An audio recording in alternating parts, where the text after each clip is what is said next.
I think Kevin dances better than Fred Astaire. Well done. Sorry for the snafu. Thank you, Humana. Our next presenter, Jason Mefford from Aetna Medicare. He is the Director of Sales here in Texas, has been a tremendous supporter of the Brokerage. I look forward to big things with them this year. Jason, come on up here and give us some reasons why we should get certified and represent you guys this year. Thanks, Mike. I'm going to start with a stopwatch because I'll be right on time.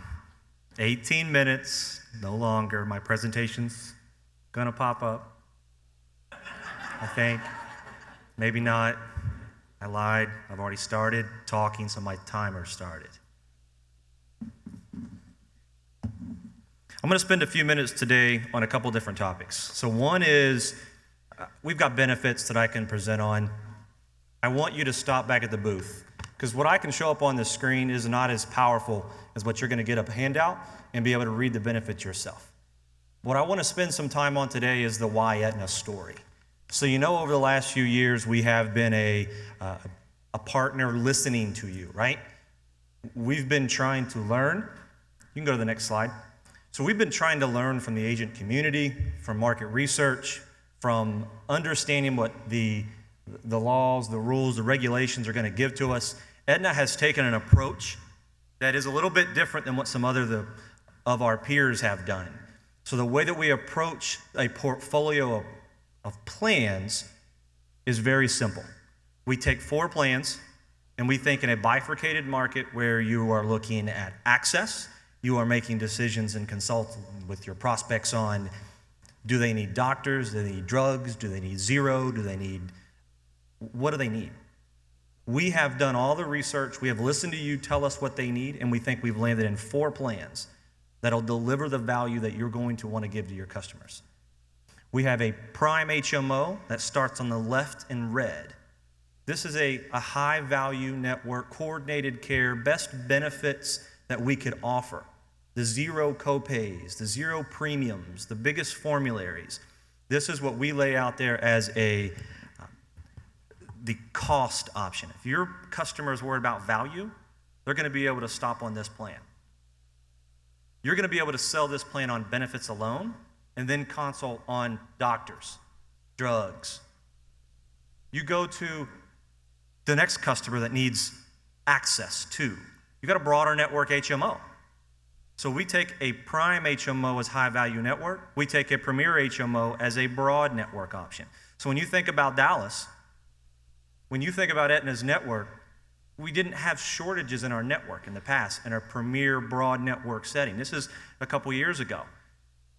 Well, what we had to do to follow the scheme of what the customers are looking for with value and access is we introduced the Prime plan last year, and we priced the Premier HMO a little higher because it was more of a niche product, a broad network.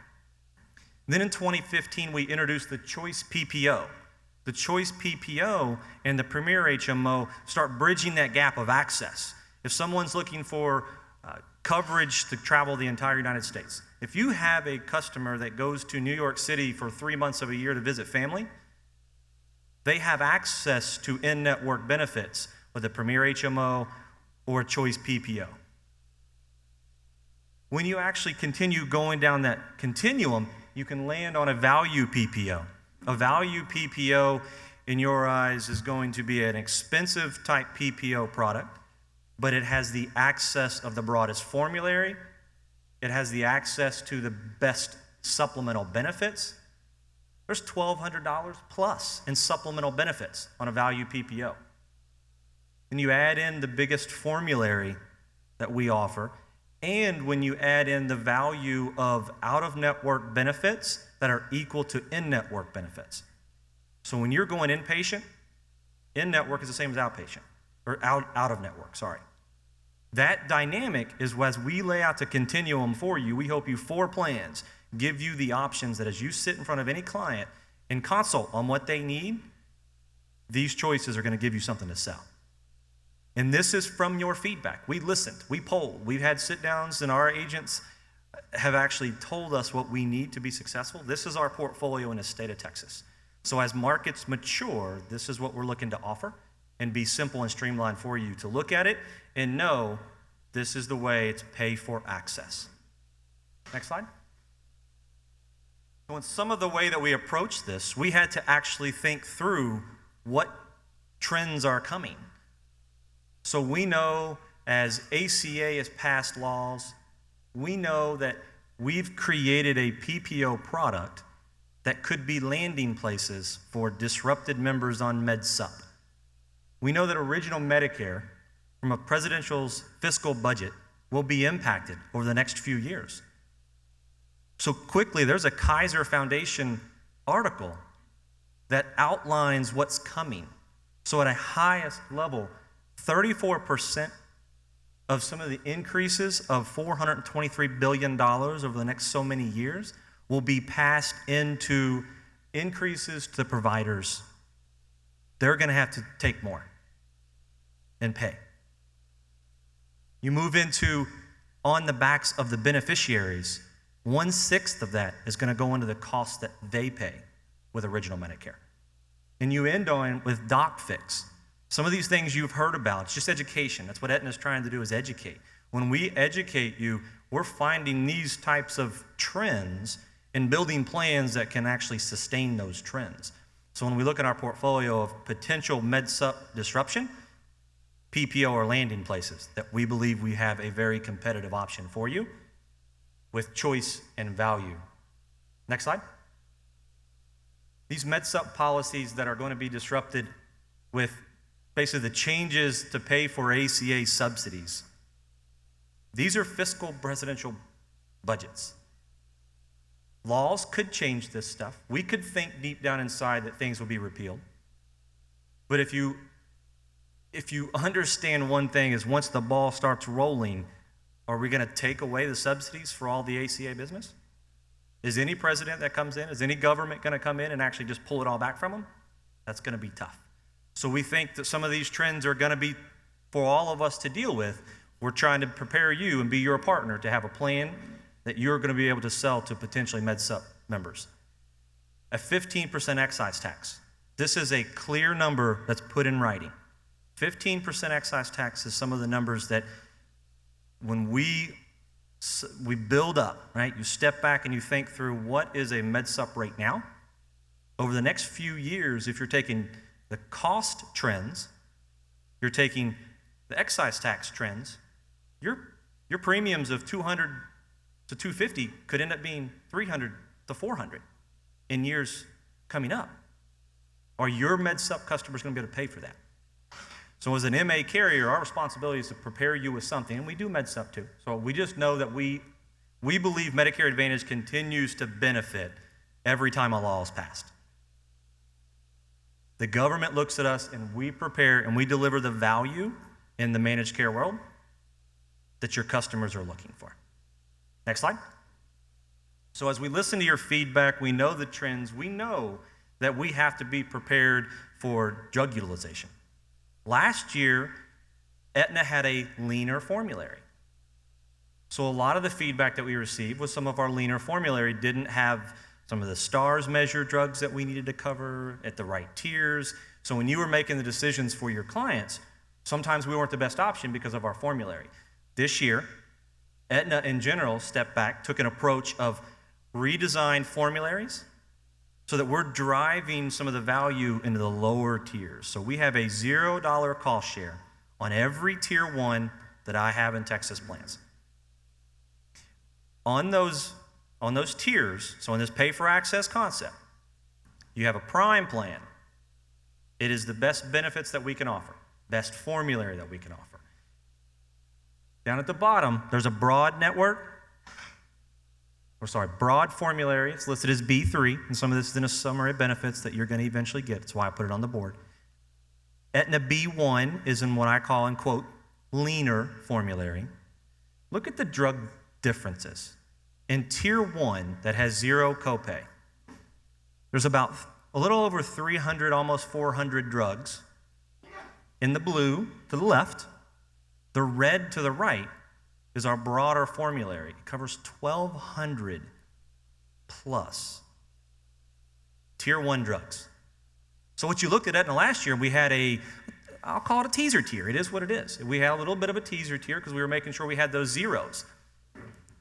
The change this year is to put us back on par in a competitive position and invest in the benefits that as we build partnerships with our providers, with our agents, that you're able to put your members and your clients on plans that have access to zeros on generic drugs.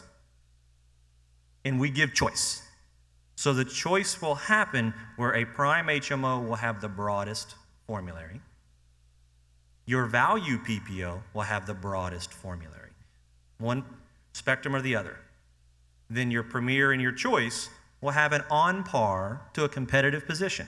These are some other competitors in the market that actually, from a public use file, we know how many drugs in 15 are covered. So we had to think about that and be back on par.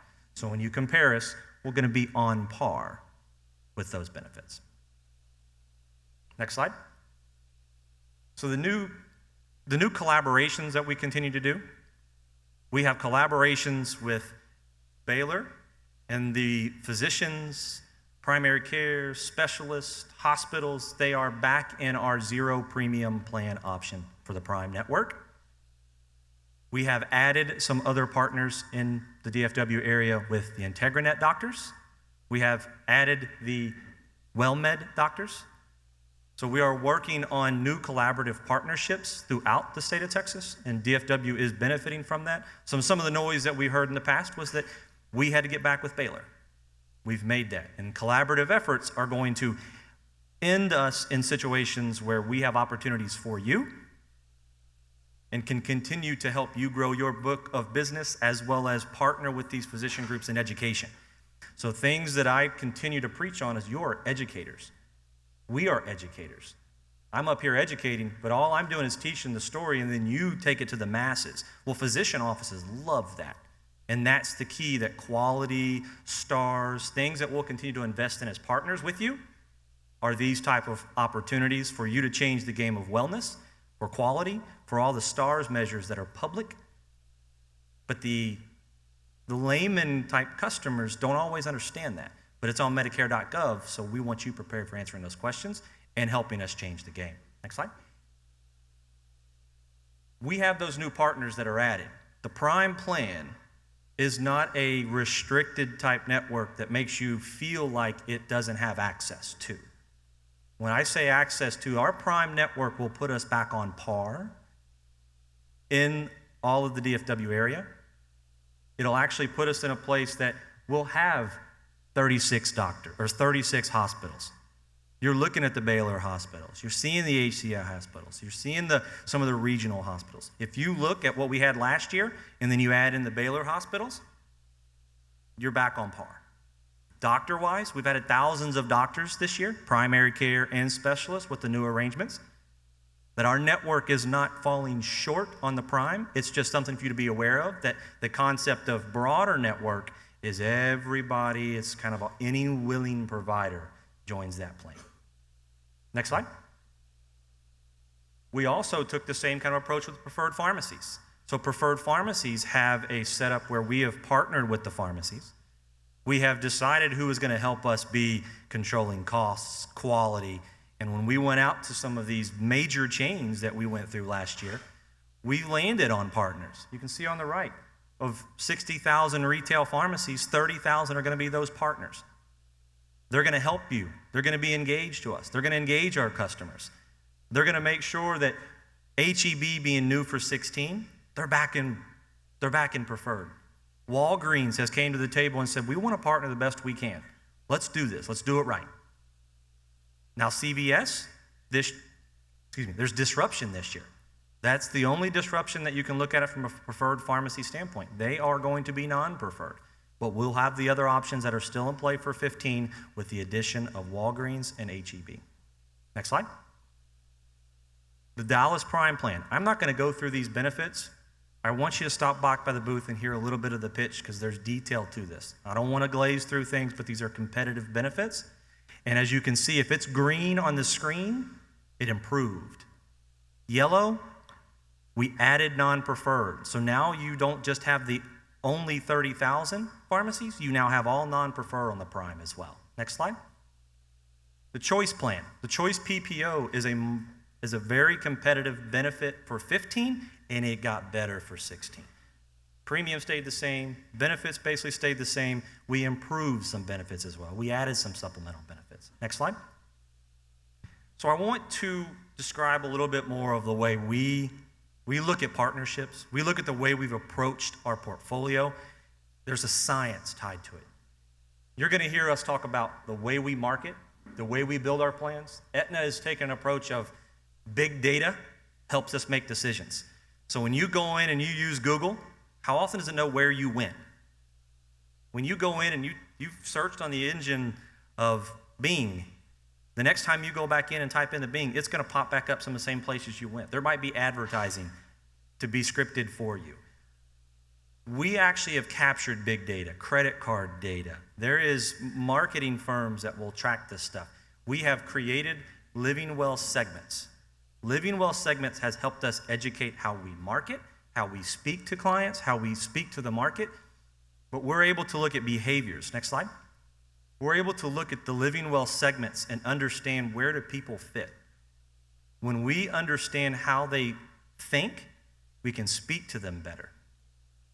We know that 73% of the market fits into 3 buckets. It's kind of tough to see this, but we have a breakdown in the back too. The Living Well segments of leading the way could be someone that's responsible for their care. They're empowered. You have someone else that's in it for fun. In it for fun can actually be a goal-oriented, fitness-oriented person, but they make decisions in a certain way. I need a plan is a different segment that might come to you and say, just tell me what I need. They go to the doctor and say, tell me where to go. Tell me how to do this. Next slide. We take that first 4-plan portfolio and start bucketing our segments so that we're able to educate you on our potential customers on where they might fit in our portfolio. So if I've got someone that's getting through the day, their segment is fundamentally, I'm just overwhelmed. We believe they'll fit perfectly on a prime plan where they're getting a lot of hands held. They're getting their doctor engaged. Our clinical teams are really engaged. Those are the fundamentals that we'll do as we partner with you. This big data will help us educate you even on your own customers. Next slide. Tactics. Next slide. These segments, next slide, I'm going to pick you one. We can boil all this down in the Living Well segments into what kind of drink you have. Chardonnay, arguably the best and most widely drank planted white, any white wine. That puts you in a category of leading the way. A couple more pages. Just pick one through. Michelob Ultra. If you're a drinker of Michelob Ultra, you fit into a segment. We have a 6-question survey that can bucket you into this. But if you step back and think about, once you see this survey, if you drink beer or you drink Michelob Ultra, do you fit into a value-independent category? Do you make decisions in a certain way? Go through the end. The last one, 2 more. Bourbon. Getting through the day. Daily. They have to get through the day, and bourbon helps them. I believe my time is up with 18. And I'm going to leave that with something to think about. I'd love for you to stop back to the booth and talk a little bit more about benefits, but also the way that we continue to partner together. Thank you.